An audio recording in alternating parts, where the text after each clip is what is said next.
నమస్తే అండి. అందరు ఎలా ఉన్నారు? బాగున్నారా? సో ఈరోజైతే మనం చామదుంపల పులుసు చేసుకుందాం. So less ingredients, so tasty and ఇది పాతకాలపు వంటకం అని చెప్పుకోవచ్చండి. సో దానికైతే నేను చామదుంపలు ఒక 10 నిమిషాలు నానబెట్టానండి. నానబెట్టి 4-5 టైమ్స్ నీట్గా మట్టి లేకుండా కడిగేసాను.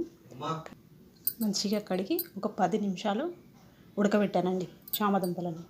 మంచిగా ఉడకబెట్టేసి నీట్గా పొట్టు తీసేసిన తర్వాత కూడా మళ్ళీ కడిగా. సో అప్పుడు వీటి పరిస్థితి ఇలా ఉంది.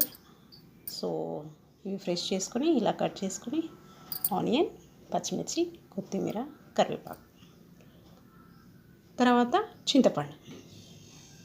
చింతపండు ఒక పెద్ద నిమ్మకాయ సైజంత చింతపండు నానబెట్టుకున్నానండి. ఇంకొక స్పెషల్ ఇంగ్రీడియంట్ మెంతులు, జీలకర్ర వేయించి కొట్టి పెట్టుకుంటాను నేను పొడి. ఆ పొడి ఒక స్పూన్ కావాలి. సో ఇప్పుడు స్టవ్ పైన ప్యాన్ పెట్టుకొని, సో చామ పులుసులోకి ఆయిల్ తక్కువ పట్టిద్దండి. సో ఆయిల్ వేడయ్యాక జీలకర్ర, పోపు దినుసులు ఒక హాఫ్ స్పూన్. సో ఆయిల్ వేసేద్దాం. ఆనియన్ వేసి మంచిగా బ్రౌన్ అయ్యే వరకు వేసుకోవాలండి. 5 మినిట్స్ వేయగలుగుతాం. ఒక హాఫ్ కరివేపాకు ఇప్పుడు వేద్దాం.